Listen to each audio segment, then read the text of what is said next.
Hello, friends! This episode is an ode to the craftsmanship and refined taste of Galician housewives. Today, I will share how to make a nostalgic ancient cake with the playful name Hutsulka Ksenia. I really enjoy baking cakes and savor every moment of trying something new.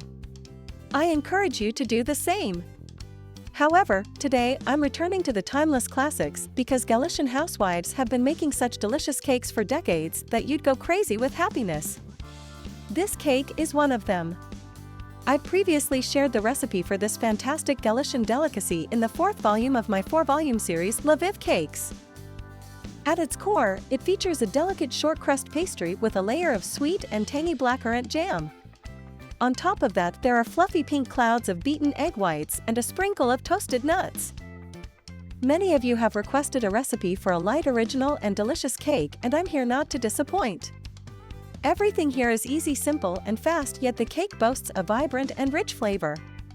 What's more, it all bakes in a single layer of dough. 1, 2, and you're good to go. But wait, why am I giving away all these tips? Finish up your tasks and get to your screens.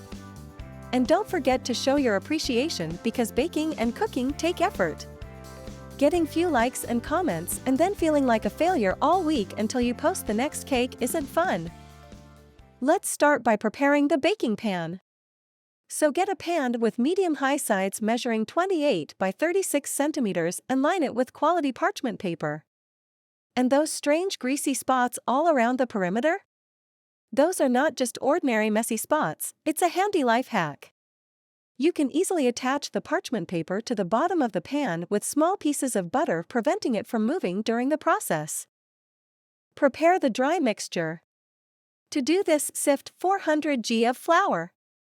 Add 2 teaspoons, that's 10 g, of baking powder and 100 g of powdered sugar.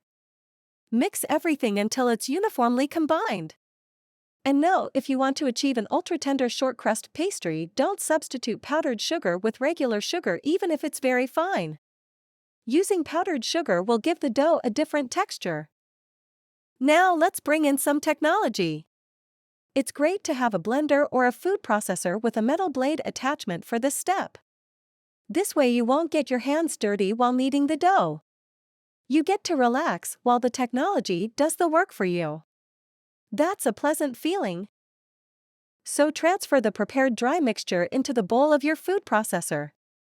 Next, the heavy cream butter comes into play. You should prepare it in advance by cutting it into small cubes about 1.5 to 2 centimeters on each side and chilling it well, or even slightly freezing it in the freezer for 15 to 20 minutes. We want to achieve a butter flour crumbly texture without allowing the butter to heat up from the friction of the blade. Soft, let alone melted butter will change the dough structure and make it less tender. That's it, let the smart technology do the rest because that's what it's made for. Turn on the food processor for just 15 to 20 seconds until you get a crumbly texture and not a second longer. Don't allow the butter to start melting and everything to combine into a single mass. Add 4 egg yolks to the flour mixture and again turn on the food processor for about 20 seconds.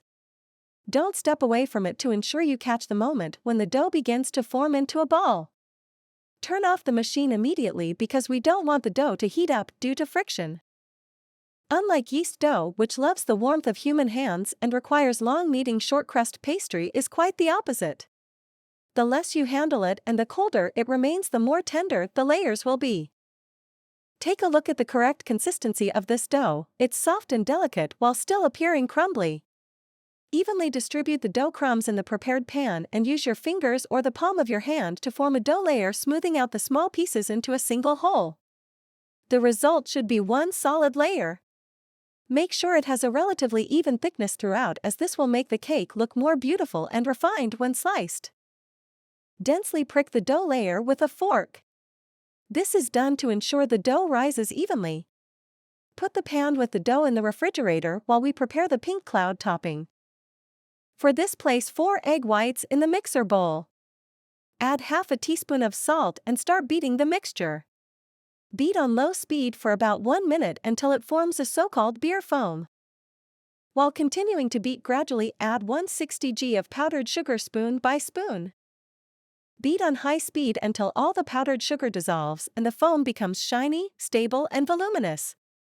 Check out the consistency of properly beaten egg whites, they don't fall off the spoon and the foamy peak holds its shape well.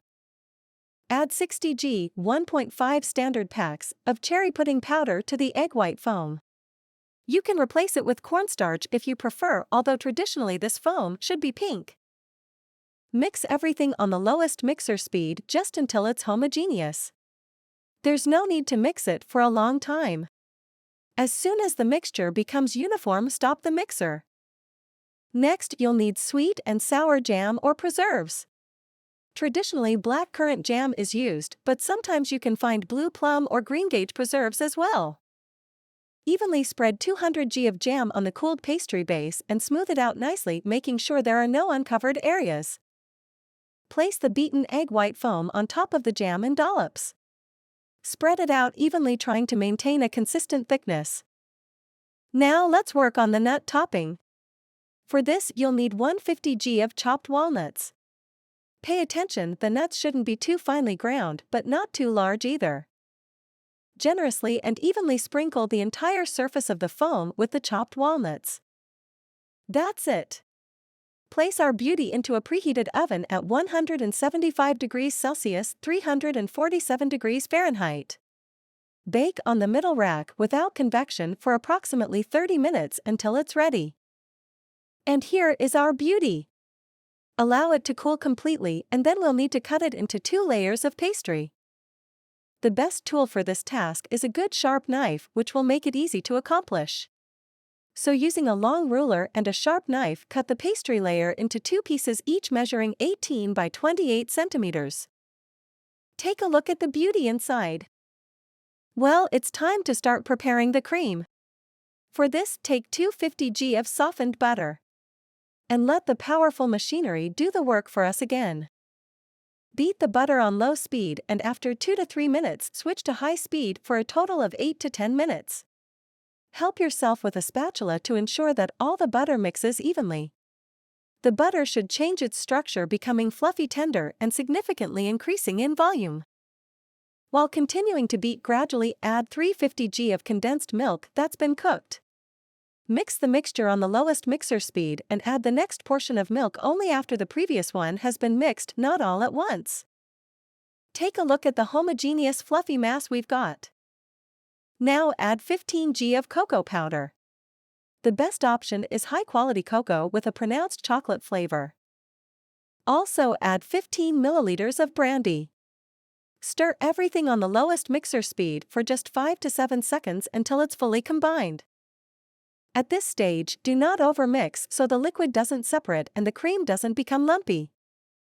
As a precaution against such mishaps, you can even mix the cocoa and brandy manually with a spatula instead of using the mixer. Look at the wonderful cream we've achieved.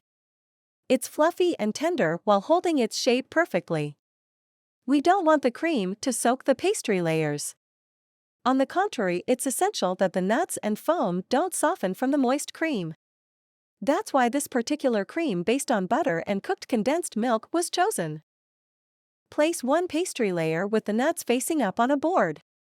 On top of it, spread all of the cream. It doesn't have to be perfectly even, it just needs to cover everything consistently. So spread the cream with a knife or spatula, evenly distributing it over the entire surface of the pastry layer. Place the second pastry layer with the nuts facing up on top of the cream. This cake is traditionally not coated on top because the foam with nuts serves as the best decoration. That's it. Place the cake in the refrigerator for 6 to 8 hours to allow the cream to stabilize and melt with the pastry layers. And here's our beauty. The weight of this marvelous cake is 2 kilograms. Its height is almost 5 centimeters. The cake has a very colorful cross-section and a well-balanced flavor. The sweet and tangy jam harmonizes wonderfully with the delicate shortcrust base cherry foam and nut topping. The cake cuts beautifully into individual slices without crumbling, and the pieces hold their shape perfectly. And it always comes out so beautiful that every time I slice it, I jump around the room with joy like a young foal in a spring meadow. You're wonderful. Cook and enjoy because we're worth it.